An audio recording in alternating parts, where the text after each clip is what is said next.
অভিনেতা নাট্যকার সুজন মুখোপাধ্যায়ের ডাকে দীর্ঘ ২.৫ দশক বাদে নাটকের মঞ্চে পরিচালক অভিনেতা শিবপ্রসাদ মুখোপাধ্যায়।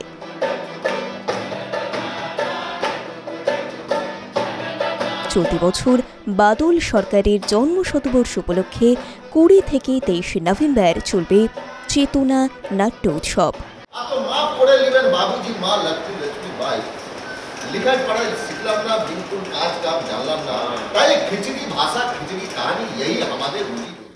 সেই উপলক্ষেই বন্ধু শিবপ্রসাদের সঙ্গে যোগাযোগ করে ভুল রাস্তা নাটকটি মঞ্চস্থ করার সিদ্ধান্ত নিয়েছেন সুজন মুখোপাধ্যায়।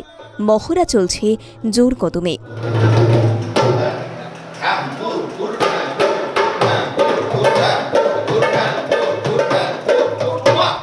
চেতনার জন্মদিনে আমরা দেখতে পাবো শিবপ্রসাদ মুখোপাধ্যায় এবং সুজন মুখোপাধ্যায়কে আবার একসাথে মঞ্চে। প্রায় ২৭ বছর পর আবার মঞ্চে ফিরছেন শিবপ্রসাদ মুখোপাধ্যায়। আমরা চলে এসেছি সেই মহড়াতে। আমরা দেখে নেব তারা কিভাবে প্রস্তুতি নিচ্ছেন এবং কথা বলে নেব দুই অভিনেতা এবং পরিচালকের সঙ্গে। চেতনার এবারে ৫৩ বছর, চেতনার ৫০ বছর আমরা বিরাট করে আয়োজন করেছিলাম। তো প্রত্যেকবার তো সম্ভব হয় না, কিন্তু এবারে পরিকল্পনাটা ছিল একটা। ৫৩ বছরে আমরা ৪ দিন ধরে যে উৎসব করব আমরা ভাবিনি। এবারে যেহেতু ঋত্বিক ঘটকের জন্মশতবর্ষ, তাই আমরা মেঘে ঢাকা ঘটক যে নতুন নাটক নামিয়েছি, মানুষের প্রচণ্ড ভালোবাসা পাচ্ছে নাটকটা। এবং সলিল চৌধুরীর ১০০ বছর, এবারে সলিল বাবুকে নিয়েও আমি থিয়েটার করব, কিন্তু এবছর সেটা পারলাম না, এত চাপ। ঋত্বিক ঘটকই এমন একটা চাপ, তো সেই জন্য সলিলবাবুর নাটকটা আমরা পরের বছর করছি। হয়তো ঘোষণা করব যে পরের বছর আমরা সলিলবাবুকে নিয়েও সেই উপলক্ষে। এবং চেতনার ৫৩ বছর, এত বছরের পথ চলাকে উদযাপন করা একাডেমি অফ ফাইন আর্টসে, যেখানে জগন্নাথের একটা বিশেষ অভিনয় হচ্ছে, বিখ্যাত নাটক চেতনার, অরুণ মুখোপাধ্যায়ের বিখ্যাত সৃষ্টি। এবং শিবুর সঙ্গে আমার দীর্ঘদিন ধরে এই সিনেমার শুটিংয়ে তো দেখাই হয়, মাঝে মাঝে রেগুলার দেখা হয় না, কিন্তু ফোনে যখনই কথা হয়েছে আমাদের এই ভুল রাস্তা প্রসঙ্গটা, এটা এমন একটা আমাদের জীবনের সঙ্গে জড়িত এর অভিনয়টা ছিল আর কি। তো সেই জন্য আমি বলেছিলাম, ও বলেছিল, আমিও, ও মঞ্চটাকে মিস করে। তো এই ৩-৪ বছর ধরে চলছে, হচ্ছে, হয় না, আবার ও সময় দেয় না, হয় না, মেলে না। তারপরে এবারে যখন কথা হলো ৩-৪ মাস আগে, আমি বললাম এবারে বাদলবাবুর ১০০ বছর, তো এবারে যদি না হয় আর হবে না। সো তখনও একদম সিরিয়াসলি, প্রচণ্ড সিরিয়াস হয়ে গেল। ওই এতই রিহার্সাল দিতে চাই যে আমি বরঞ্চ শুটিং দিতে পারছি না, কিন্তু চেষ্টা করছি, আমরা আলাদা করে মিট করি। তারপর এখন রিহার্সাল রুমে তো প্রায় নাটকটা তৈরি, এবার যত রিহার্সাল দেবো আরও ফাইনার হবে, আরও সূক্ষ্ম জিনিসগুলো বেরোবে। পুরো টিম আছে, কোরাস টিম।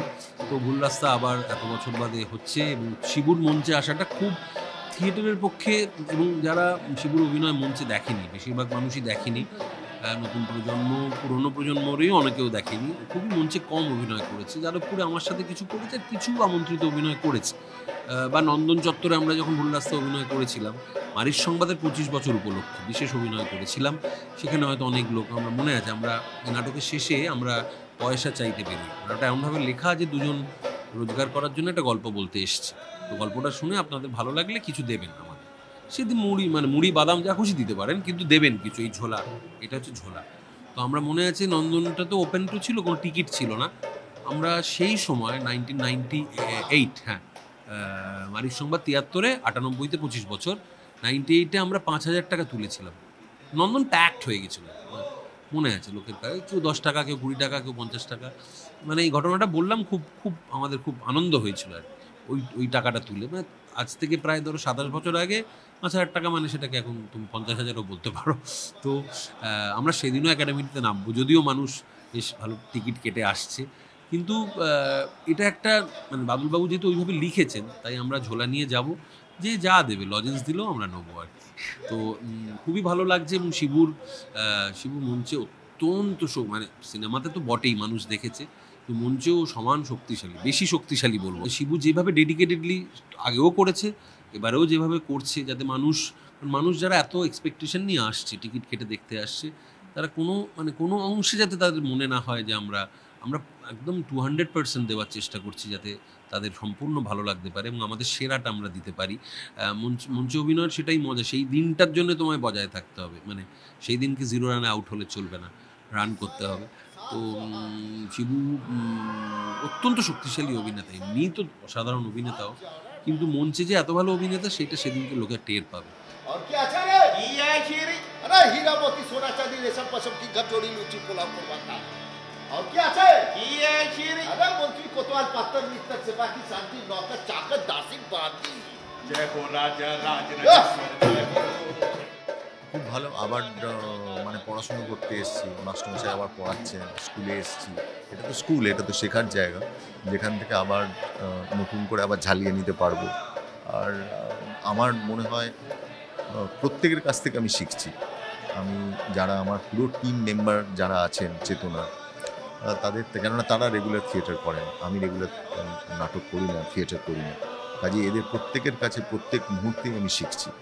এবং সেইটা আমার কাছে এই প্রক্রিয়াটা, এটা আমার কাছে খুব গুরুত্বপূর্ণ মনে হয়, যে আবার শিকড়ে ফিরে আসা, আবার তোমার মাটির কাছে এসো, আবার তুমি পুরো পদ্ধতিটার মধ্যে দিয়ে যাও। এটার ভিতরে একটা ভীষণ আনন্দ আছে। এবং আমি সত্যি কথা বলছি, যারা থিয়েটার করেন বা যারা থিয়েটারের সঙ্গে যুক্ত ছিলেন, একবার করে থিয়েটারের মধ্যে ফিরে আসবেন এবং একটা মুক্তির আনন্দ আছে, ভীষণ আনন্দ পাবেন। ইভিনিং আপনি অভিনয় করুন বা না করুন, একটা মহলা কক্ষের ভেতরে বসে থাকার ভেতরেই যে আনন্দ আছে, সেই একটা অপার্থিব সুখ আছে, যে একটা খোলা মেলা সব কিছু, সেটা ভীষণ ভালো লাগে। ওই যে আমার পরিচালক সুজন মুখোপাধ্যায় আমাকে যেভাবে বকতো, যেভাবে আমাকে বলতো টাইমিংয়ের জন্য, এইটা ঠিক করতে হবে, ওটা ঠিক করতে হবে, এইটা খুব ভালো লাগছে। কেন ও সবসময়, আমি যতগুলো নাটক করেছি সবগুলো নাটকে ও আমার পরিচালক, কাজেই ওর সঙ্গে কাজ করে, ওর পরিচালনায় কাজ করে, সেটাই খুব নস্টালজিক। বন্ধু হিসেবে আমরা দুজন আবার একসাথে কাজ করছি, সেইটা খুব নস্টালজিক। আর বাদল সরকারের শতবর্ষের চেতনার মতো এমন একটি সর্বভারতীয় যে বিখ্যাত একটি নাট্য একটা দল, সেই দলের জন্মদিনে যে সন্ধেবেলায় একাডেমি অফ ফাইন আর্টসে 22শে নভেম্বর যে আমি সেই মঞ্চে অভিনয় করবার সুযোগ পাচ্ছি, এটাই আমার কাছে একটা বিরাট গর্বের। এটাই ভীষণ ভালো লাগছে। এবং সবাই যে মনে করেছেন আমাদের নাটকটা ওখানে মঞ্চস্থ হতে পারে ওই দিনকে, জন্মদিনের দিন, সেটাই তো সবচেয়ে বড় গর্বের। চলছে বাদল সরকারের নাটক ভুল রাস্তার মহড়া, যেখানে আবার বহু বছর পর শিবপ্রসাদ মুখোপাধ্যায়কে মঞ্চে দেখতে পাবেন দর্শকরা।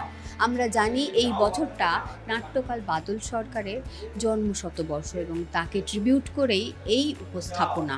এবং খুব শীঘ্রই আমরা দেখতে পাবো এই নাটকে আবার নতুন করে আমরা পাবো দুই পরিচালক এবং অভিনেতাকে। একদিকে থাকছেন সুজন মুখোপাধ্যায় এবং তার সঙ্গে সঙ্গে থাকছেন শিবপ্রসাদ মুখোপাধ্যায় প্রায় 27 বছর পর। ক্যামেরায় অমিতের সঙ্গে সুচরিতা, TV9 বাংলা, কলকাতা।